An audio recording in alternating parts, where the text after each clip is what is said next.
Hello everyone, welcome back to my channel. तो काफ़ी सारे कमेंट्स मेरे पास आ रहे थे कि आपने अपने नोट्स ऑनलाइन परचेज़ किए हैं या ऑफलाइन, कौन सी कोचिंग के नोट्स आपने लिए हैं और हम लोग इसको कैसे परचेज़ कर सकते हैं।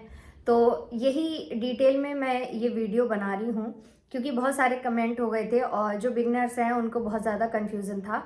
तो मैं आपको बताती हूँ कि ये विज़न आईएएस के नोट्स हैं, ये जो आपको दिख रहे हैं ये सारे, और एक एक करके मैं इनको दिखा दूंगी क्योंकि ये बहुत सारे हैं। तो सब्जेक्ट वाइज मैंने इनको अलग कर दिया है।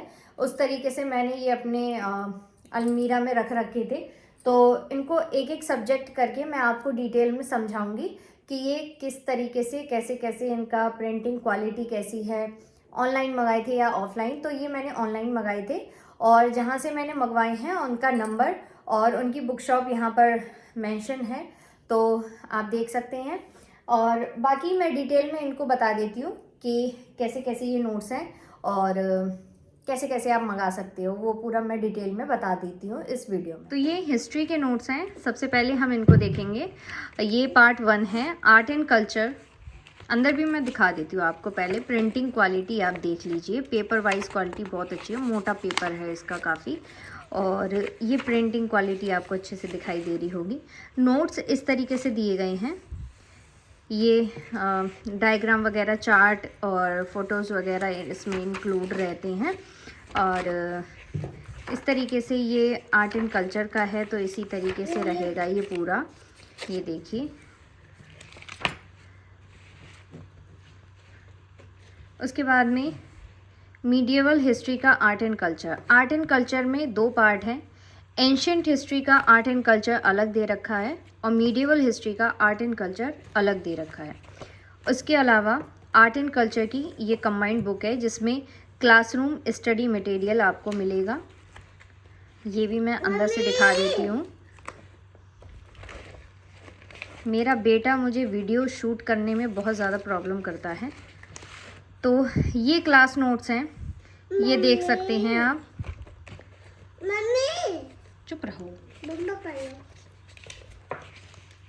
ये इसमें पूरा पिक्चर वगैरह दे रखी हैं और अच्छे से आपको देखिए पढ़ने में भी आ रहा होगा। बहुत अच्छा इसमें दे रखा है, बहुत छोटा छोटा भी नहीं लिखा है जो आपको पढ़ने में प्रॉब्लम हो। अच्छा दे रखा है, इसलिए इसको पढ़ते टाइम मुझे कम थकान होती है, थकान नहीं होती इन नोट्स को पढ़ने में। तो ये इस तरीके से हैं। अब मैं एक एक करके इसी तरीके से आपको बताती जा रही हूँ। ये क्लासरूम स्टडी मटेरियल है मॉडर्न इंडिया का। एंशिएंट हिस्ट्री और मीडिएवल हिस्ट्री और आर्ट एंड कल्चर का जो था, ये आर्ट एंड कल्चर का पूरा हो गया। अब ये मॉडर्न हिस्ट्री का है, इसमें पूरी ही हिस्ट्री है वैसे तो। ये पोस्ट इंडिपेंडेंट इंडिया, ये थीम्स हैं। ये वर्ल्ड हिस्ट्री यहाँ से स्टार्ट है, ये वर्ल्ड हिस्ट्री, ये वर्ल्ड हिस्ट्री, और ये हिस्ट्री का वैल्यू एडेड मटेरियल है मेंस के लिए जो कि रहता है। और अगर ये नोट्स आप परचेज़ करते हैं तो ये हमेशा के लिए बेनिफिशियल होते हैं क्योंकि इसमें जो स्टैटिक पार्ट है वो आपका कवर हो जाएगा। बाकी जो आपका जो करंट अफेयर है वो आपको खुद से कवर करना होता है। जैसे आप कोई मंथली मैगज़ीन यूज़ कर रहे हैं तो उससे आप जो है अपना करंट अफेयर अपडेट कर सकते हैं। जैसे कोई भी पॉइंट है जो करंट अफेयर में आप पढ़ रहे हैं किसी भी सब्जेक्ट से रिलेटेड, तो उसको क्या है, ये स्टूडेंट नोट्स का ये आपको साइड में वो मिल जाता है स्पेस। यहाँ पर आप अपने जो इम्पोर्टेंट की पॉइंट्स हैं जिनको आपको ऐड ऑन करना है तो इधर आप ऐड कर सकते हैं। जैसे कुछ लोगों का कहना ये है कि हमें नए नोट्स ही लेने चाहिए, ऐसा कुछ नहीं है। आप नोट्स ले सकते हैं क्योंकि जो थ्योरी है वो चेंज नहीं होती है, जो कॉन्सेप्ट है वो चेंज नहीं होगा। आपको कॉन्सेप्चुअल क्लियरिटी इन नोट से मिलनी है और उसके अलावा जो भी आपको न्यू चीज़ें ऐड करनी होंगी वो उसमें आपको खुद का एक्स्ट्रा एफर्ट लगाना होता है। जैसे कि करेंट अफेयर है या कह सकते हैं कि जैसे कोई मंथली मैगज़ीन आप पढ़ रहे हैं या कहीं आपने कुछ इम्पोर्टेंट चीज़ देख ली है तो आप इन्हीं नोट्स में नोट डाउन कर लीजिए। इसके बाद ये ज्योग्राफी आ जाती है, ये भी क्लासरूम स्टडी मटेरियल है। दूसरा इसमें एक और चीज़ मैं आपको बता देती हूँ कि जो एनसीईआरटी होती है वो इन नोट्स में जो है इंक्लूड आती है। जो भी कोचिंग के नोट्स आपको मिलेंगे उनमें सभी में एनसीईआरटी इंक्लूड होती है और सभी में आपको ये नोट्स बनाने के लिए प्रॉपर स्पेस दिया गया है। ये डायग्राम वगैरह से इस तरीके से जैसे प्रीवियस ईयर के जो टेस्ट सीरीज़ रहती है उसके क्वेश्चंस आंसर्स रहते हैं, ये PYQ भी क्वेश्चंस दे रखे होते हैं उसमें। जैसे कि एक चैप्टर फिनिश हुआ, उसको आपकी क्या अंडरस्टैंडिंग रही है, उसमें आप प्रीलिम्स के ये जो PYQ होते हैं इनको यहीं पे सॉल्व कर सकते हैं, जिससे कि आपकी प्रैक्टिस अच्छी हो जाए। ये इसलिए दे रखे हैं। ये मैंने पढ़ चुकी हूँ ये इसको, तो काफ़ी अच्छा है। बाकी ये इस तरीके से आंसर्स दे रखे हैं कि किस तरीके से आपकी आंसर की अप्रोच होनी चाहिए। जैसे कोई टॉपिक है उसको क्लियर करने के बाद में मॉडल आंसर्स दे रखे होते हैं और अप्रोच दे रखी होती है कि आप किस तरीके से इस आंसर को लिख सकते हैं। जैसे आपको सेम टू सेम इस आंसर को नहीं लिखना है, आप इसको रीड कर लीजिए, उसके बाद में जो आपका कॉन्सेप्ट क्लियर नहीं है उसको दोबारा से रिवाइज़ करके इस क्वेश्चन का आंसर आप अपने शब्दों में लिख सकते हैं। बाकी आप अप्रोच देख सकते हैं कि इसमें क्या क्या हमें इंक्लूड करना है। तो ये बहुत अच्छा रहता है आंसर राइटिंग के लिए भी। नोट्स बनाने में बहुत ज़्यादा टाइम जाता है, इस वजह से मैंने खुद के नोट्स नहीं बनाए हैं, इन नोट्स को परचेज़ कर लिया है। बाकी मैं इन्हीं में जो भी कुछ चीज़ें रहेंगी उनको ऐड करती जाऊंगी। तो हमें जो है स्मार्ट स्टडी करनी है, उनके लिए ये नोट्स बहुत ज़्यादा बेनिफिशियल हैं। तो अब मैं एक एक करके आपको दिखा देती हूँ। प्रिंटिंग क्वालिटी वगैरह मैंने आपको दिखाई थी। तो ज्योग्राफी के पार्ट 2, 3, 4, 5 ये मेंस के लिए वैल्यू एडेड मटेरियल रहता है, हर सब्जेक्ट में आपको मिलेगा। तो ये 6 इसमें बुकलेट्स हैं जो कि आपको ज्योग्राफी के नोट्स में मिलेंगे। अब देखते हैं नेक्स्ट सब्जेक्ट। नेक्स्ट है ये पॉलिटी एंड कॉन्स्टिट्यूशन। इसके अलावा इसमें IR और क्या है, इसमें एक और सब्जेक्ट है। चलिए मैं पूरा दिखाई देती हूँ आपको। तो ये पॉलिटी एंड कॉन्स्टिट्यूशन का पार्ट 1 है। इसमें भी उसी तरीके से अप्रोच दी गई है। ये मेरे बेटे ने इस तरीके से कर दिया था, उसको जहाँ पर भी बुक मिलती है वो इसी तरीके से कर देता है, निशान लगा देता है। तो जैसे ये चैप्टर कंप्लीट हुआ, सोर्सेज वगैरह इसमें दे रखे हैं। उसके बाद में इसमें भी प्रीलिम्स के क्वेश्चन दे रखे हैं, इसमें आंसर दे रखा है, बट ये प्रैक्टिस के लिए होते हैं, जिससे कि आपको जो कॉन्सेप्ट है वो क्लियर हो जाए। उसके अलावा PYQs दे रखे हैं मेंस के भी इसमें। उसके बाद जो टेस्ट सीरीज़ होती है विज़न IAS की, वो पूरी दे रखी है आंसर के साथ में। ये जैसे क्वेश्चन ये लंबा था, उसमें क्या क्या अप्रोच होनी चाहिए, अप्रोच बहुत अच्छे से समझाइए। उसके बाद में आंसर दे रखा है, इसको आप पढ़िए। पढ़ने के बाद में आप अपने शब्दों में आंसर को लिख लीजिए, क्योंकि ये जो आंसर्स हैं वो काफ़ी बड़े हैं। छोटे छोटे क्वेश्चंस लिखने होते हैं। एक जैसे समय सीमा के अनुसार आपको जो वर्ड है उनकी लिमिट को बहुत ज़्यादा ध्यान में रखना होता है। तो ये सारी चीज़ें हैं इसमें। ये पार्ट 2 है इसका। ये इस तरीके से है। मैंने बहुत कम चीज़ें अंडरलाइन की हैं अभी, क्योंकि फ़र्स्ट रीडिंग मेरी है, तो इस वजह से मैं ज़्यादा अंडरलाइन नहीं करती हूँ, क्योंकि अगर मैं अंडरलाइन करूँगी तो मैं पूरी बुक, पूरे नोट्स ही अंडरलाइन कर दूँगी। इस वजह से मैं अभी ज़्यादा अंडरलाइन नहीं करती हूँ। जो जो चीज़ें याद नहीं रहेंगी उनको अंडरलाइन करना ज़्यादा ठीक रहता है। तो अभी मेरा फोकस है कॉन्सेप्ट क्लियर करने में, क्योंकि हिंदी मीडियम से इंग्लिश मीडियम में मैंने स्विच किया है। उसका रीज़न भी यही है कि हिंदी मीडियम में सिलेक्शन बहुत कम हो रहा है, तो इसलिए मैंने एक्स्ट्रा एफ़र्ट्स लगाने का डिसीज़न लिया है। तो और कुछ यही प्रॉब्लम की वजह से मैंने 2026 का जो अपना एग्ज़ाम है वो भी स्किप कर दिया, क्योंकि एक तो मैंने मीडियम चेंज किया है और दूसरा थोड़ा फैमिली इशू है, इस वजह से। तो इसके ये पार्ट 6 हो गए पॉलिटी के। उसके बाद में ये वैल्यू एडेड मटेरियल आपको मिल जाएगा। उसके बाद में सोसाइटी, इसका भी मेंस वैल्यू एडेड मटेरियल है। और ये गवर्नेंस है, इसका भी वैल्यू एडेड मटेरियल है। ये IR है, इसका पार्ट 1 है। ये अंदर भी दिखा देती हूँ। ये इस तरीके से रहेगा, इंटरनेशनल रिलेशंस। और ये पार्ट 2 है। पढ़ने के लिए तो बहुत सारा मटेरियल है, बट एक ही सोर्स को फॉलो करना मुझे लगता है ठीक होता है। ये एडिटोरियल्स हैं क्वेश्चन आंसर्स के थ्रू। ये इंटरनेशनल रिलेशन को अच्छे से समझाती हैं, जो कि जीएस पेपर 2 में आता है। और इसको भी आप देख लीजिए, ये इस तरीके से दे रखा है।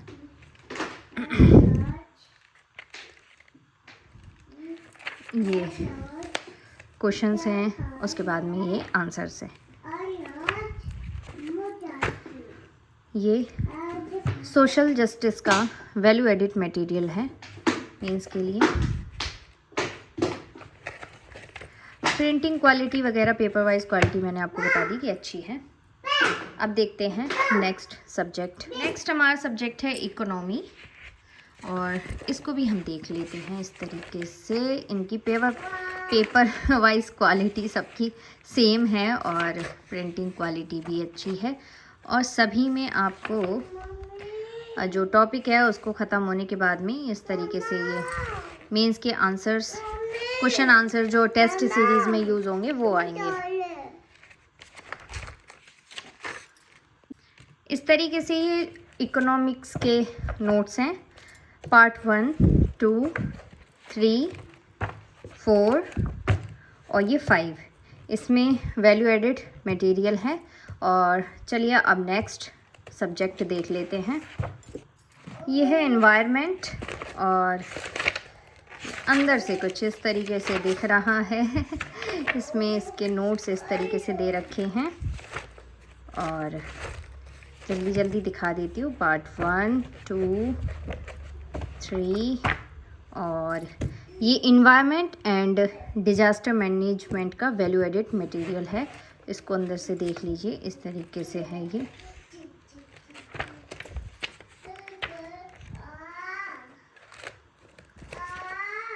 और नंबर और उनकी जो शॉप है वो मैंने मेंशन कर दी है, वहाँ से आप परचेज़ कर सकते हैं। और ये डिज़ास्टर मैनेजमेंट का ये क्या है, अपडेटेड वैल्यू एडिशन मटेरियल ये भी है। तो ये इस तरीके से है, ठीक है।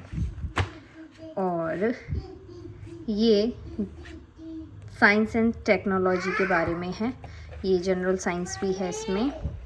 ये देख लीजिए इसको, ये इसका कंटेंट दे रखा है। बाकी ये अंदर से इस तरीके से दिख रहा है। फ़िलहाल मैंने साइंस एंड टेक नहीं पढ़ा है अभी तक, मैंने पॉलिटी, ज्योग्राफी, हिस्ट्री ही पढ़ा है। तो और मैंने ऐसे का भी ये इंटरनल सिक्योरिटी का पार्ट है, जिसमें ये शायद साइंस एंड टेक में ही आता है। इसमें पूरी सिक्योरिटी दे रखी है, आपकी जो इंटरनल सिक्योरिटी है वो कैसी है, क्या है, उसके बारे में दे रखा है। ये एथिक्स का पार्ट है, इसमें एथिक्स दे रखा है। उसके अलावा इसमें केस स्टडी वगैरह भी दे रखी होती हैं। कहाँ पर है मैंने पढ़ा है बट देखती हूँ।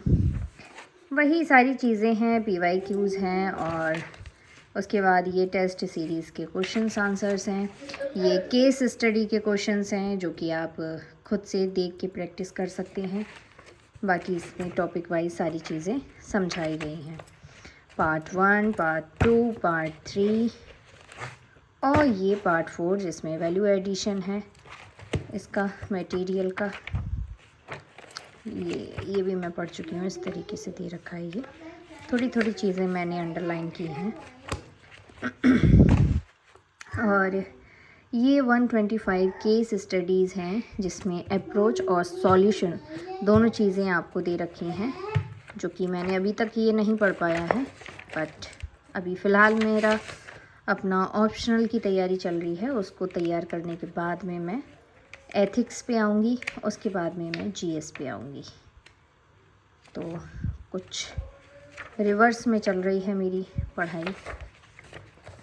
मेरी प्रिपरेशन का सिस्टम ही अलग है, मैं पीछे से स्टार्ट करती हूँ ऑप्शनल के बाद GS 4 का तैयारी करूँगी, उसके बाद में मैं GS 1 2 3 के जो सब्जेक्ट्स हैं उनको प्रिपेयर करूँगी, जो कि प्रीलिम्स के लिए भी बेनिफिशियल होते हैं। तो उस टाइम पे तैयार करने के बाद में और प्रीलिम्स का जो रिवीजन होगा वो अच्छे से हो जाएगा। बाकी ये इस तरीके से दे रखे हैं, ये आप देख सकते हैं कितने अच्छे से इसमें समझाया गया है।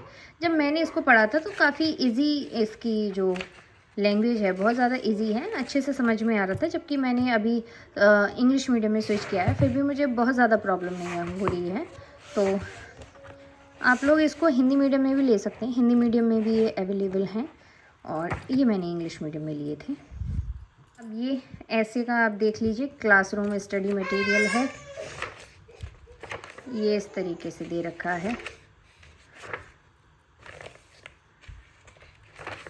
बाकी आप हिंदी और इंग्लिश मीडियम दोनों में ले सकते हैं। ये इसका वैल्यू एडिड मटेरियल है, ये देख लीजिए। बाकी मैंने डिटेल में आपको दिखाई दिया है कि किस तरीके से है। और मेरा बेटा दूध मांग रहा है बहुत देर से, दूध दे दो मम्मा, दूध दे दो। बाकी इसके साथ मुझे ये यूनियन बजट मिला था 2025 और 2026 का।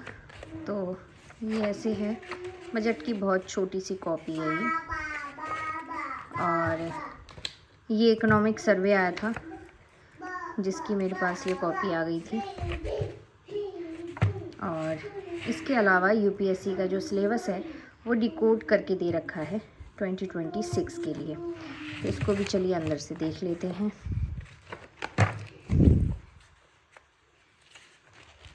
ये हर एक सब्जेक्ट का इस तरीके से टॉपिक वाइज दे रखा है, क्या क्या टॉपिक आपको कवर करनी है। तो जैसे आप पढ़ रहे हो तो इन पे टिक कर सकते हो कि ये टॉपिक आपके कवर हो गए हैं। तो आपको अलग से चार्ट बनाने की ज़रूरत नहीं रहेगी, इन्हीं में आप जो है टिक कर सकते हो।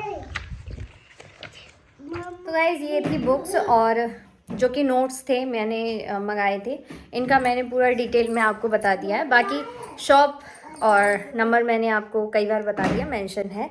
दूसरा इनकी वेबसाइट है जिस पे जाके आप जो है चेकआउट कर सकते हैं और वहाँ से भी डायरेक्ट परचेज़ कर सकते हैं। तो ये था आज का रिव्यू, मिलेंगे नेक्स्ट वीडियो में, तब तक के लिए बाय बाय, टेक केयर।